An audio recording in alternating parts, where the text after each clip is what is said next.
কুরবানি তাই পড়ছে গরু কিনবেন না?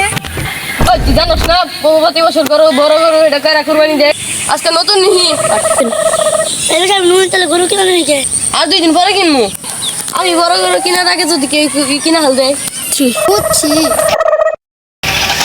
বাজারে সব থেকে বড় গরুটা কিন্তু আমরা কিনবো তুই নাকি কর যা গরু খেল দেখা দিন দিন চেয়ারম্যান সাহেব আমার হয়ে গেছে না যাই গরু একটু ঘাস দিয়ে গে ভালাই তো গরুই খায়।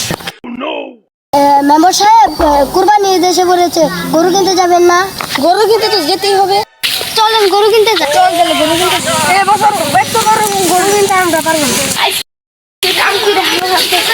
বাবা তুমি কামে থেকে আইসো। আরে বাবা আইলেন বাবা একটা কথা বলার আরে বাবা সবাই কুরবানি দিতেছে তুমি কুরবানি দিবা না? দেখ তো সস্তার মধ্যে কোনো গরু পাওয়া যায় নাকি রে বাবা বলো না বাবা আজকে গরু কিনতে যাই।